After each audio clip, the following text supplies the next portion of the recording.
Nakakita ka na ba ng bagay na ito? Pagmasdang mabuti, ito ay animoy mga puting bilog na bato at nagtataglay ng mga kakaibang disenyo, marka at kulay. At kung kayo nga ay laking dalampasigan o tubong probinsya, maaaring ito ay nakita mo na nga. Subalit batin nyo ba na ang munting bagay na ito ay may iba pa palang gamit at mga halaga? Hello, what's up? Your best here. Sa videong ito ay ating kilalanin ang isang klase ng pampaswerte o pamproteksyon buhat sa karagatan. Ito ay ang tinatawag na mata ng karagatan. Saan mo nga ba ito maaaring magamit at papaano mo ito makukuha? Animoy biyak na perlas. Mayroong kakaibang kulay sa harap at spiral na linya naman sa likuran. Ano nga ba ang bagay na ito? Ito ang mata ng dagat o mas kilala rin bilang Shiva Eye o Pacific Cat's Eye sapagkat pawang sa karagatan lamang ito natatagpuan. Ang bagay na ito ay nagsisilbing ang takip, trapdoor o operculum ng mga suso o snail na kung tawagin ay turban snail. Ang bagay na ito ay gawa sa calcium carbonate at mayroong mapuputing kulay at spiral mark sa likuran. Habang mayroong kakaibang mga marka naman at kulay na animo nga ay cat's eye sa harapan. Subalit ano nga ba ang espesyal sa bagay na ito? Gaya ng ngalan nito na Shiva's Eye, ang batong ito ay siyang ngalan ng Diyos ng mga Hindu na si Lord Shiva.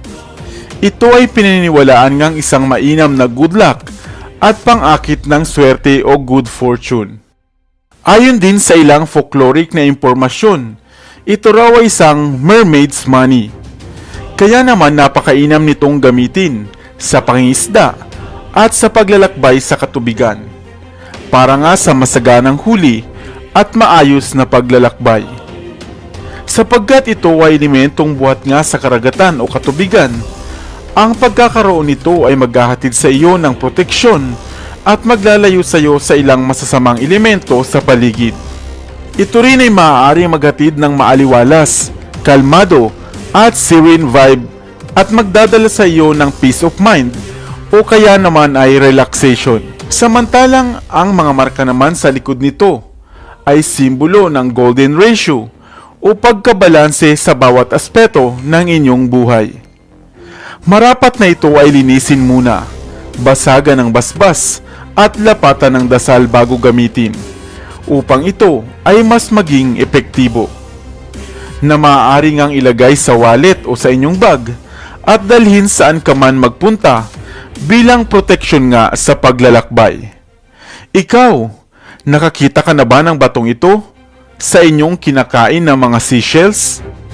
Subalit lagi pa ring tatandaan na ang mga pampaswerteng bagay katulad nito ay gawin lamang nating gabay dahil kailangan pa rin nating magsipag at magsikap at sabayan ng dasal upang makamit natin ang minimithing maginhawang pamumuhay.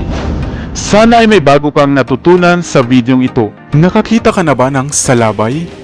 O mas kilala nga natin bilang si jelly o jellyfish. Maaring pamilyar na nga sa inyo ang itsura nito. Subalit, kung kayo ay naninirahan malapit sa dalampasigan, ay malamang na nakakita ka na nga nito sa personal o ng malapitan. Subalit batin mo ba na maging ang nilalang na ito ay may bertud o mutyaring daladala? Hello, what's up? Your best here. Halika at alamin kung papaano nga ba makukuha ang mutya ng salabay at kung saan-saan mo nga ba ito mapakikinabangan. Kaya naman kung mahilig ka nga sa mga usaping kagaya nito na mga bertud at mutya buhat sa kalikasan, ang videong ito ay para sa iyo.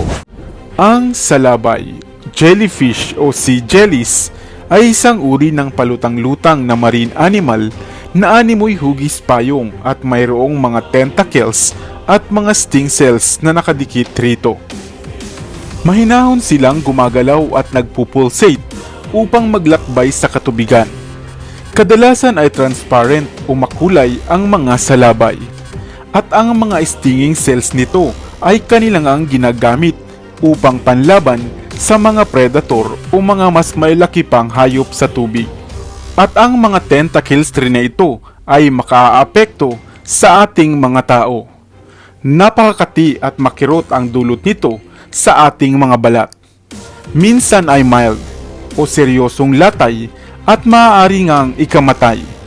At dahil maramihan nga kung maglakbay ang mga jellyfish, kung kaya libu-libong mga divers o swimmers sa buong mundo ang napipinsala ng mga jellyfish na ito taon-taon.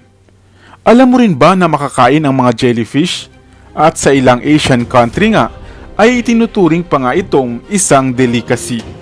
Inaalis nila ang tubig nito at pinatutuyo.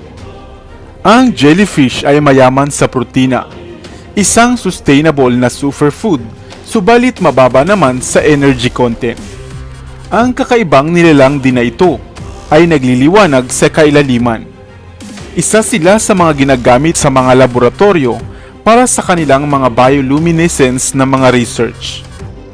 At maliban nga sa mga nabanggit nating gamit at tulong ng jellyfish sa ating mga tao, ito man ay may tinataglay rin na bertud at mutya.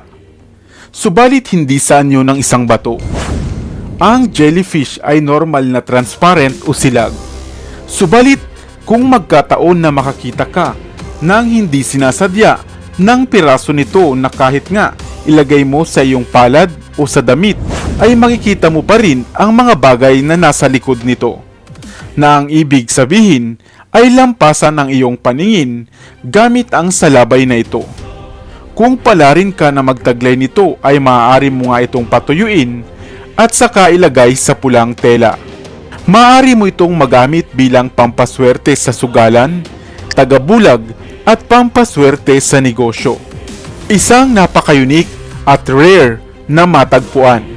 Subalit kung ito ay pagkakaloob sa iyo ng kalikasan, ay iyo itong ingatan. Mayroon ka bang kakilala na nagtataglay ng bertud na ito? Sana ay may bago kang natutunan sa videong ito.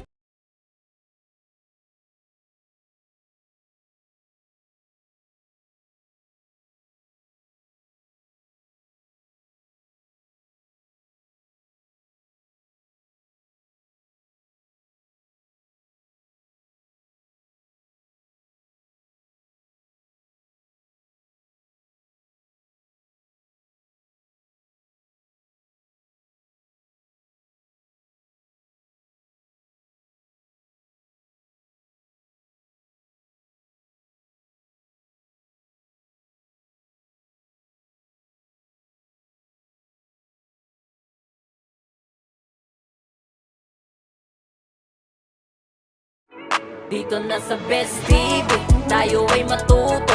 Utak mapuno ng bagong kaalaman. Dito na sa Best TV, tayo ay lumibot. Lihim na mundo ay ating matuklasan. Dito yan sa Best TV, dito yan sa Best TV, dito yan sa Best TV.